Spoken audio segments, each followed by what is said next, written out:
Most people think Sun Tzu taught the world how to win wars. That's wrong. Sun Tzu taught the world how not to go bankrupt trying to win them.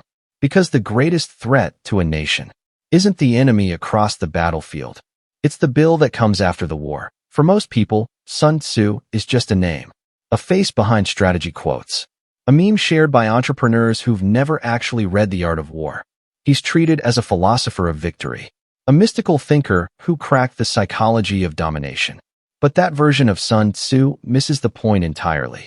Because when you strip away the slogans and the mythology, you discover something far more unsettling. Sun Tzu wasn't obsessed with winning battles. He was obsessed with avoiding them. He wasn't interested in glory, or honor, or domination. He was interested in cost. And in a world bleeding itself dry through constant warfare, Sun Tzu became the first thinker to say something no ruler wanted to hear. The real danger isn't the enemy in front of you. It's the economy behind you. People think the art of war is about fighting. It isn't. It's about finance.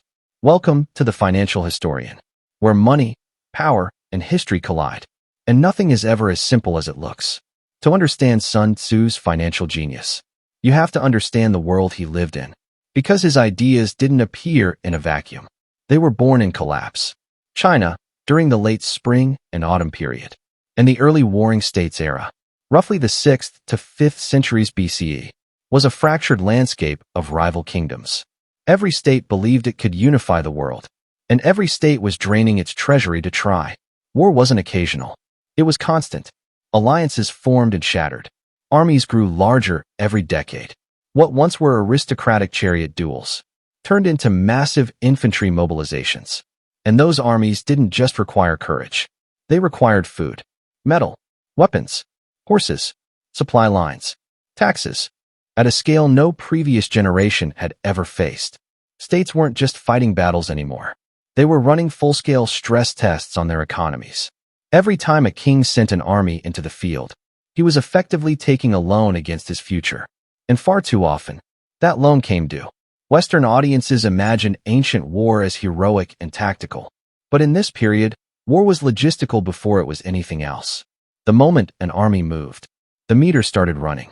You needed wagons, grain, armorers, blacksmiths, cooks, porters, and every single one of them had to be fed or paid. A campaign lasting a few months could bankrupt a small state. A campaign lasting a year could collapse a large one. And yet, trapped in fear and rivalry, they kept fighting anyway. It was an arms race. Centuries before the modern world invented the term. And it was tearing the entire system apart. This is the world Sun Tzu walked into. Not as a philosopher seeking wisdom, but as a strategist forced to solve an economic crisis disguised as a military one. In the West, we romanticize Sun Tzu as an ancient CEO whisperer. In reality, he was closer to a risk manager.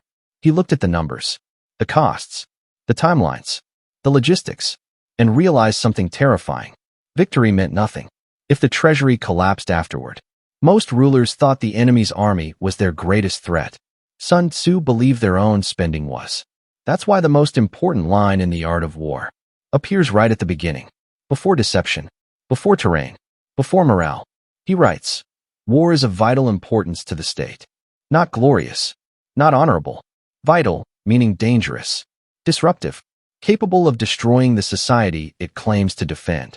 The rest of the book is an instruction manual on how to keep war contained, controlled, and as cheap as possible. Sun Tzu's most famous ideas aren't mystical. They're financial principles. When he says, the supreme art of war is to subdue the enemy without fighting. That isn't poetry. That's cost avoidance. It's achieving outcomes without burning capital. When he warns that no nation has ever benefited from prolonged warfare, he's stating a literal fiscal truth.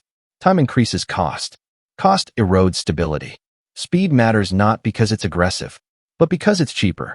Intelligence matters not because it's clever, but because it saves resources. Sun Tzu wasn't trying to win battles. He was trying to stop states from bankrupting themselves. While trying to win battles, before Sun Tzu, war was treated as ritual. Honor mattered more than efficiency. Economics barely entered the conversation.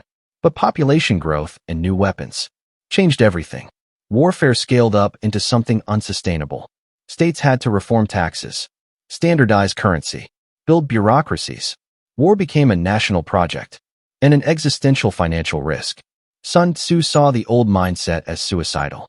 War could no longer be romanticized. It had to be audited. That's why the art of war reads less like poetry and more like a balance sheet. He calculates supply chains, resource depletion, opportunity cost. Centuries before those words existed, Sun Tzu devotes entire sections to intelligence and spies, not for drama, for efficiency. One spy, he explains, can save an entire army from marching in the wrong direction. One piece of information can save millions. What modern states call data, Sun Tzu called foreknowledge. To him, information wasn't optional. It was the cheapest weapon available. Misallocating information was misallocating capital. Speed is the essence of war. Most people read that as aggression. Sun Tzu meant economics. Every day an army marches, waits, feeds itself, and holds position. Money burns. Victory delayed. Is money destroyed? Victory achieved through maneuver, instead of attrition, preserves the state. Flexibility isn't philosophy. It's fiscal discipline. Sun Tzu didn't oppose war. He opposed waste. And the greatest waste, in his view, was fighting battles. You didn't need to fight. That's why he praised diplomacy, intimidation, alliances, psychological pressure. These weren't secondary strategies. They were the primary ones. Because they protected limited capital. He warned that rulers who enjoyed warfare would destroy their own kingdoms. Because if you treat war like passion, instead of liability, you eventually default. History proved Sun Tzu right. States that ignored cost collapsed. States that calculated it survived. And this lesson never disappeared. Vietnam, Afghanistan, World War I. Empires didn't fall because armies were weak. They fell because the economic model broke. Modern warfare still follows Sun Tzu's math. Cyber warfare, sanctions, proxy conflicts, covert operations, maximum effect, minimal exposure. The world still lives inside Sun Tzu's balance sheet. Sun Tzu wasn't teaching rulers how to win wars. He was teaching them how to avoid national bankruptcy, because the cost of conflict always outlives the conflict itself.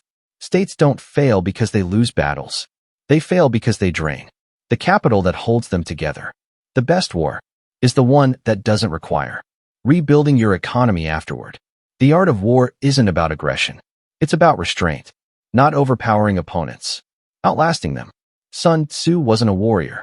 He was a steward, and his message is still brutal. Strength isn't measured by how hard you strike, but by how much you can afford to strike. History doesn't repeat, but it always sends the bill. If this changed how you see power, subscribe, because history already knows how this ends. Collision.